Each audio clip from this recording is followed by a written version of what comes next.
Noun শিখব। তো আমরা নাউনের একটি ক্লাস অলরেডি আমরা করে ফেলেছি।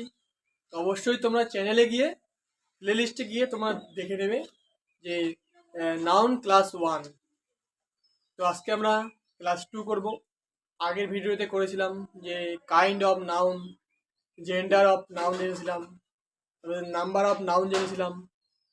তো আজকে আমরা জানবো নাউনের কিছু নিয়ম এবং জানবো কেস অফ নাউন। সবার প্রথমে আজকে আমরা কেস অফ নাউন জানবো।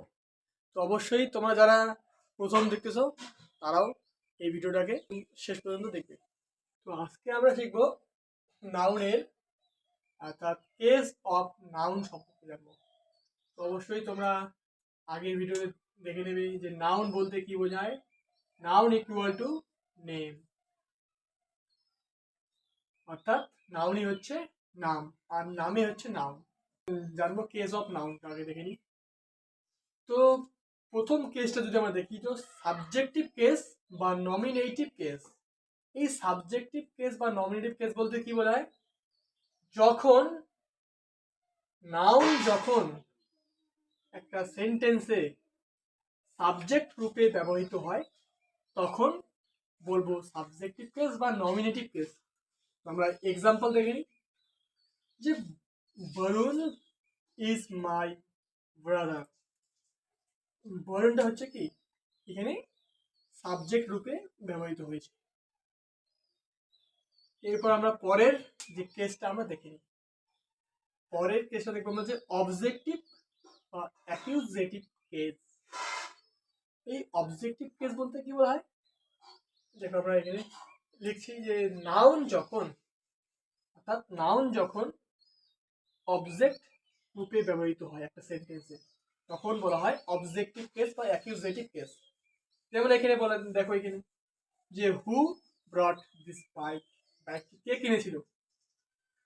তো দিস বাইক অবশ্যই এটি হচ্ছে কি একটি অবজেক্টিভ ফর্মে আছে, অর্থাৎ এটি অবজেক্টিভ কেস। যেমন 3 নম্বর কেসটা দেখি, সেটা হচ্ছে কি পজিটিভ কেস বা জেনেটিভ কেস। এই পজিটিভ কেস বা জেনেটিভ কেস বলতে কি বলা হয়? যখন অধিকার সম্বন্ধ বোঝায়, অর্থাৎ অধিকার বোঝায়, অর্থাৎ এটি কার এই প্রশ্নের উত্তর দেয়, তখন বলা হয় পজিটিভ কেস বা নেগেটিভ কেস। অর্থাৎ যেমন বলা হয়েছে এখানে যে শি ইজ রোহিতস ওয়াইফ। রোহিতস ওয়াইফ হচ্ছে কি একটি পজিটিভ কেসের মধ্যে পড়বে। 4 নম্বর কেসটি হচ্ছে ভোকেটিভ কেস। ভোকেটিভ কেস অর্থাৎ সম্বোধন করা বোঝায়, অর্থাৎ এক কথা বলবো যে ডাকা, কাউকে ডাকা। অর্থাৎ যদি বলি যে এখানে যে সম্বোধন বলতে কি বোঝায়, যে কাম হিয়ার অমল, এদিকে আসো। এরপর যদি দেখি মানে আরেকটি এক্সাম্পল যে come on boys, come on boys, এটা হচ্ছে কি ভোকেটিভ কেসের উদাহরণ। অর্থাৎ ভোকেটিভ কেস বলতে বলা হয় কাউকে সম্বোধন করা। তো এবার আমরা যে নাউন আছে, নাউনের নিয়মগুলি আমরা দেখে নিই, যেগুলি বিভিন্ন এক্সামের ক্ষেত্রে খুবই গুরুত্বপূর্ণ। সেই নিয়মগুলো আজকে আমরা দেখে নিই। তো আজকে আমরা প্রথমে দেখবো রুল 1। তো আমরা 10 থেকে 12টা রুল জানবো। তো এটা হচ্ছে প্রথম রুল, প্রথম নিয়ম। প্রথম নিয়মে কি বলা আছে যে কিছু আনকাউন্টেবল নাউন আছে। মানে নিশ্চয়ই যে নাউন দুই প্রকারের হয়, একটি কাউন্টেবল, একটি হচ্ছে আনকাউন্টেবল নাউন। কাউন্টেবল নাউন যাদের গণনা করা যায় এবং আনকাউন্টেবল নাউন যাদের গণনা করা যায় না।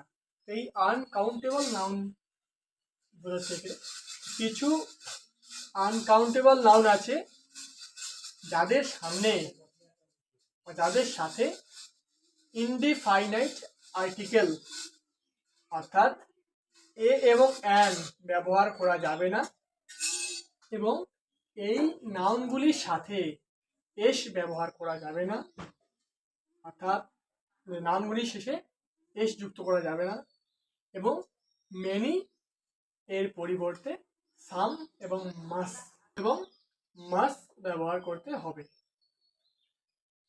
এরপর সেই আনকাউন্টেবল নাউনগুলো তোমরা অবশ্যই খাতায় করে লিখে রাখো যে এই নাউনগুলির সামনে যা যা বললাম এগুলি করা যাবে না।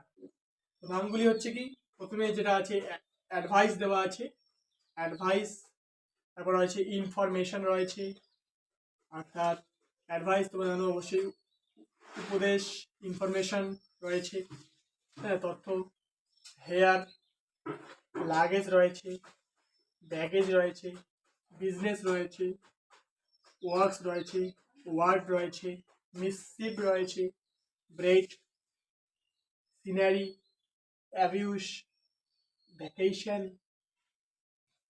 এরপর রয়েছে মানি, নলেজ রয়েছে, এভিডেন্স রয়েছে, এমপ্লয়মেন্ট রয়েছে, অ্যালফাবেট রয়েছে, পোয়েট্রি রয়েছে, food, furniture, fuel, paper, equipment, এরপর রয়েছে মেশিনারি এবং রয়েছে মেটেরিয়াল, ইটিসি।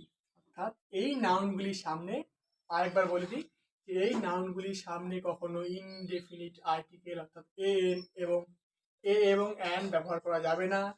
এদের শেষে এস যুক্ত করা যাবে না, অর্থাৎ যেমন আছে এখানে অ্যাডভাইস রয়েছে, এর শেষে এস দেওয়া যাবে না, এবং এখানে মেনি এর পরিবর্তে সাম মাস্ট ব্যবহার করতে হবে।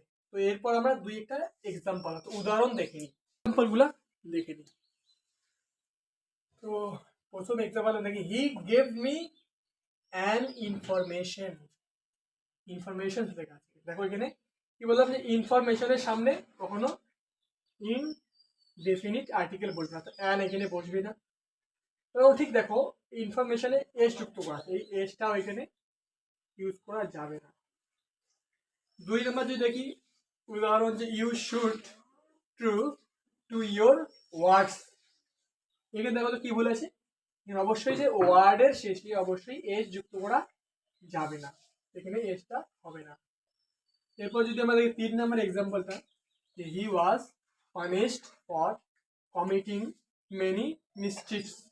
এখানে দেখো একটা কথা জিনিস, যে তোমরা মেনি, এখানে কি বললাম যে মিসচিফের সামনে কখনো মেনি বসবে না, তো আমাদের কি করতে হবে, মেনির জায়গায় সাম মাস ব্যবহার করতে হবে অবশ্যই। তো এখানে আমরা মাস ব্যবহার করবো, ঠিক আছে, মাছ। এবং মিসচিফ যে আছে এখানে এস যুক্ত করা আছে, এই এসটা এখানে হবে না। তো যদি আমরা 4 নাম্বার এক্সাম্পল দেখি, যে এখানে দেওয়া আছে young person dislike the advises of the elderly people. Advice দেওয়া আছে অর্থাৎ উপদেশ যদি দেয়, সেক্ষেত্রে অ্যাডভাইসে কি বললাম, এখানে এস যুক্ত হবে না।